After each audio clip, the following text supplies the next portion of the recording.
Welcome to another indie and simulation game that we are going to go over and possibly make a play series through a little bit of here and there. We are taking on Lightyear Frontier.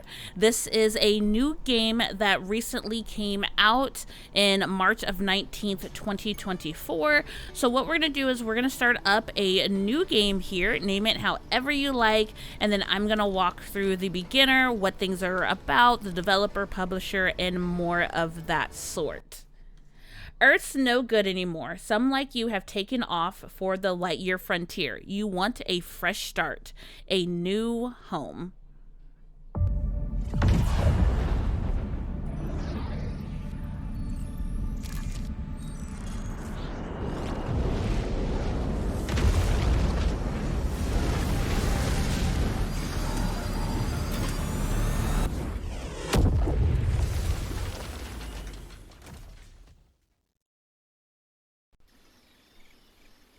So as you can see from our little cinematic there, we are in a mech and we've left Earth and we're trying to find a new world, a new land for us to live on, whether it be an apocalypse that happened and all the stuff, but we are going to be going into a new world. So in Lightyear Frontier, you use your powerful, trusty mech to farm on a large, beautiful alien planet. You settle your homestead, farm and deliver produce to remote colonies. You gather and manage resources, you build, craft, explore, expand, improve your mech, meet neighbors, and make a place to call your own. This game was developed and published by Framebreak. And like I said, Lightyear Frontier came out March 19th of 2024. I got this game on Xbox. It's also available on Game Pass, but you can also get this game on Steam for $14.99, and this game is still in early access as well. Lightyear Frontier is set to come out soon on Epic, so don't forget to use my Epic creator code, Lunagalaxy, at checkout for free support. It would much be appreciated. So like I said, this game was developed by Framebreak and also published by them as well. Lightyear Frontier is in the realm of games like Stardew Valley and Dinkum, and it can also be found on Steam and other platforms. I ran into enjoying this game because I like farm sims, I like simulation, and I like being able to create and build. So as you can see, we're first starting off. You have to go through and get all of your equipment. All of your equipment is going to be attached to your mech. That's what you start off with. We have to go get it. And now you can see we have a vacuum where we're going to be vacuuming up a different product because we hold it in our inventory. Now, in your mech, you can customize it. That goes on with time as you level up. When you first start off in the game, as you can see here, we are running through this world, and all the smokestacks that you see, you have to go to them to go get your product that you're getting. What I've learned from the mech is actually usually where I spend most of my time in the game because it's easier to really transport everything.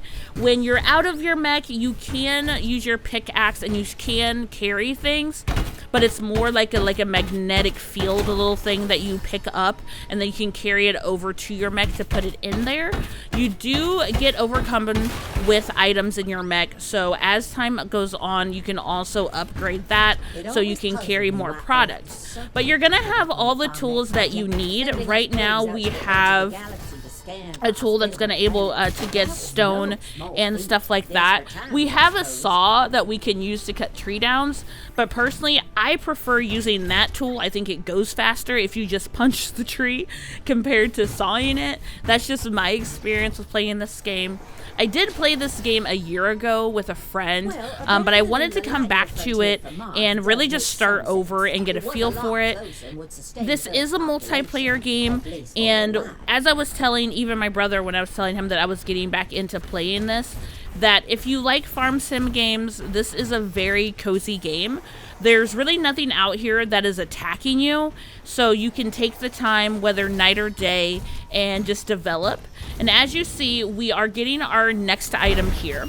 And you can kind of look at the different worlds. When you pull up the map, there's different sections of this world that we're on, and you see that little purple stuff on the ground. So every little world, it's going to give you objectives of what to do. So in this world, we have to get rid of all this gunk. And what that does, as you get rid of worlds that are covered in, you know, the things that are bad for them, animals will start to come out. So it's like you're an environmentalist in a way. So every world that we unlock has something, whether it has thorns or it has gunk or it has just something overpopulating it that's making it unlivable. Our goal is to go through and clear out these worlds. The more livable they are for the natural things that need to be there, the more that we will be able to produce different things. So each world that needs to be cleaned up has different products that you need for yourself. So the map is very huge. So as we're getting started, just kind of in our area, we're going through and getting supplies that we just need to begin. We're getting rock, we're getting wood. And so we're going to go in and start building our little fort. So what you'll want to do when you start building, you'll build the main area, your main tent where it's going to have most of your building product. And then you're going to go in and start making a little farm plot. And again, all of your tools that you need are right there in your mech. So you'll be able to plant, water, so on and so forth, the tools that you'll need. What I like about this game is that everything you make works with each other. So because you're making this helps you make another product, and this helps you make another product.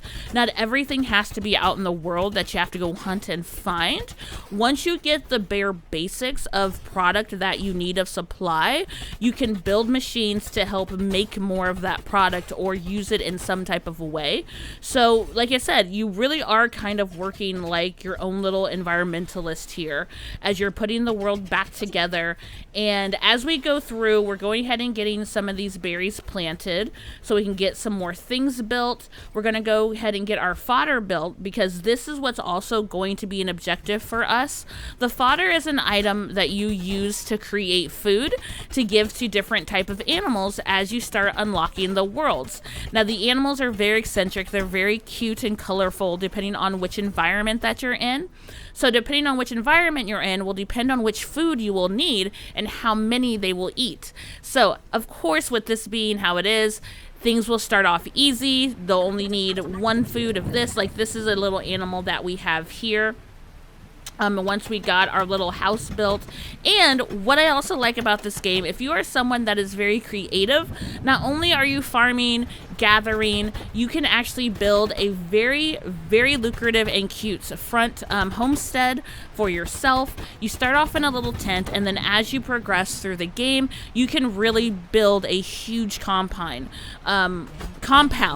especially if you're playing with a group of friends. If you go through your stuff right here, you have decoratives, you have crates, you have fences, you have houses, you have walls, you have all these things that can bring out a huge creative side to you. So that's one thing that I really, really like, is that if you're someone like me, I love to farm and I love to garden.